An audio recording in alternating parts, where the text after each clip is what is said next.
मंदिर का इफ्तिताह हुआ और इफ्तिताह के बाद लग ऐसा रहा है जैसे हम मजीद मॉडर्नाइज हो रहे हैं।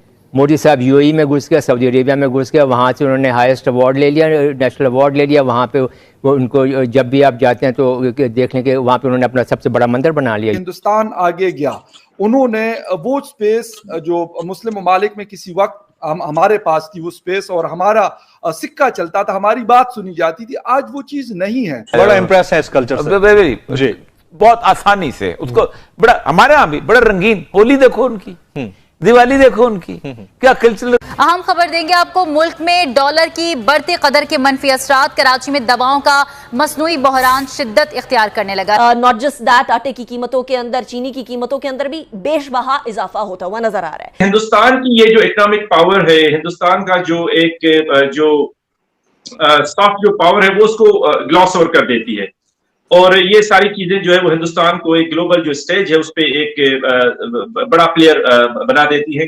तो अब तो ये उम्मा का जो कॉन्सेप्ट है मेरे ख्याल में वो भी काफी हद तक अभी क्वेश्चनेबल हो गया है। आज से 3 या 4 साल पहले या इससे भी शायद ज्यादा दुबई और सऊदी अरेबिया ने सिविल अवार्ड नरेंद्र मोदी जी को दिया। आपने जो भी डिप्लोमेटिक मूव्स थे हिंदुस्तान की मिडिल ईस्ट में, उनको काउंटर ही नहीं किया। आपने सारा मिडिल ईस्ट खाली छोड़ दिया हिंदुस्तान के लिए।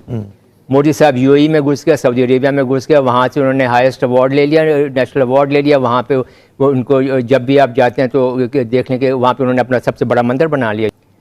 आपने जो भी डिप्लोमेटिक मूव्स थे हिंदुस्तान की मिडिल ईस्ट में, उनको काउंटर ही नहीं किया।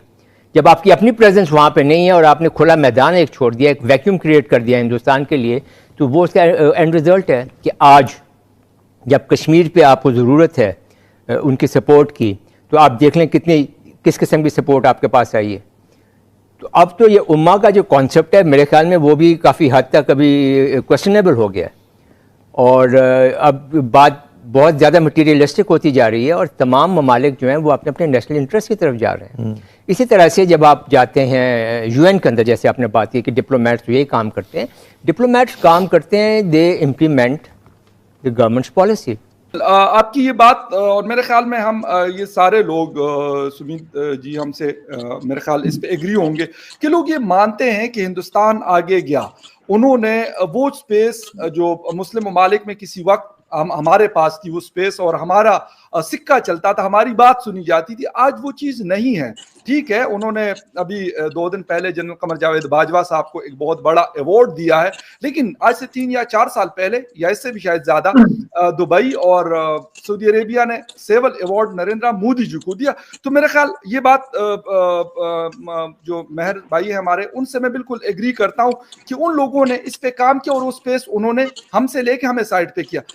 अच्छा, आप आते हैं कि ये जो ये जो है जो G20 की जो समिट की बात हो रही है, देखें हमें इस चीज को एनालाइज करना पड़ेगा अपने जिंगोइज्म को साइड पे रख के, ठीक है, कि हिंदुस्तान के अंदर जो है वो दुनिया अब क्यों इतनी ज्यादा दिलचस्पी ले रही है। उसके कुछ फैक्टर्स हैं, मोहरकात हैं। आज से 20 साल पहले ये सिचुएशन नहीं थी। आप देखें हिंदुस्तान की जो इस वक्त जो इकोनॉमी है, मैशत है, वो बहुत बड़ी एक जो इकोनॉमिक एक पावर है, बन चुका है, उसमें कोई शक नहीं है। उसके अलावा हिंदुस्तान की जो सॉफ्ट पावर है वो हमसे ज्यादा है। उसके अलावा हिंदुस्तान आप देखें दुनिया का वन ऑफ द लार्जेस्ट आपका वेपन इंपोर्टिंग कंट्री है, ठीक है।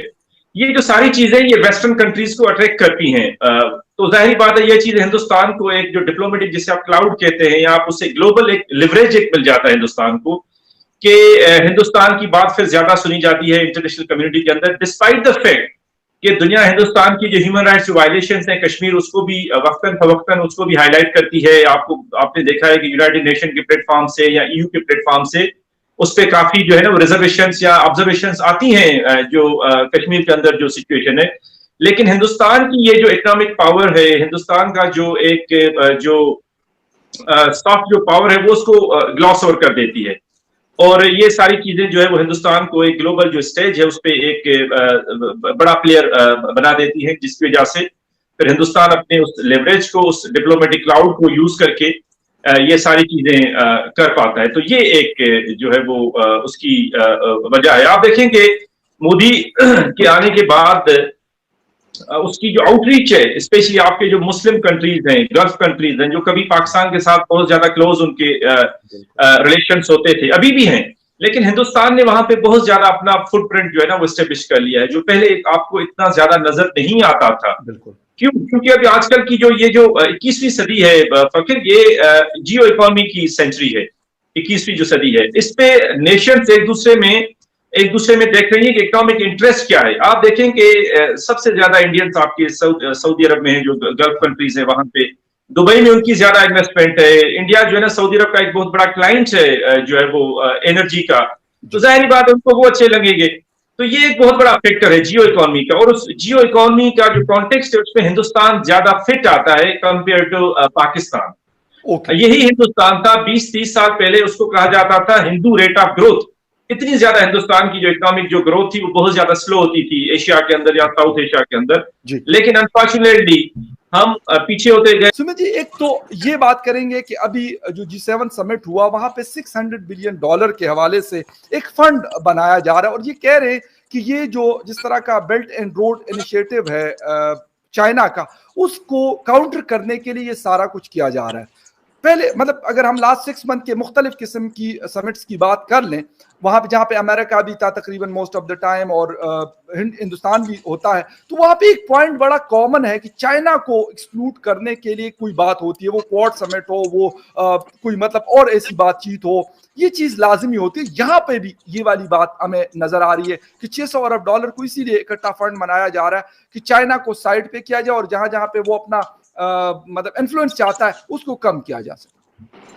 देखिए फखर भाई, आपने बहुत अच्छा सवाल पूछा, और ये मेरा प्रेडिक्शन आपको 1 साल या 1.5 साल पहले मैं कर चुका था कि धीरे धीरे जब कोविड पीक पे था तभी मैंने कहा कोविड को खत्म होने चाहिए। आप देखेंगे धीरे धीरे चाइना पे 360 डिग्री पे शिकंजा कसा जाएगा। क्वाड की बात हुई तो उन्होंने बोला भाई ये एरिना ऑफ ग्लैडिएटर्स है। फिर I2U2 हुआ, उसमें भी तब अच्छा उसमें हिंदू मुस्लिम यहूदी और क्रिश्चियन है, ठीक है जी, तो उसमें ये भी नहीं बोलेंगे भाई ये वो है I2U2। फिर INST बना, OBR की बात करते हो, CPEC की बात करते हैं, INSST शुरू हो गया।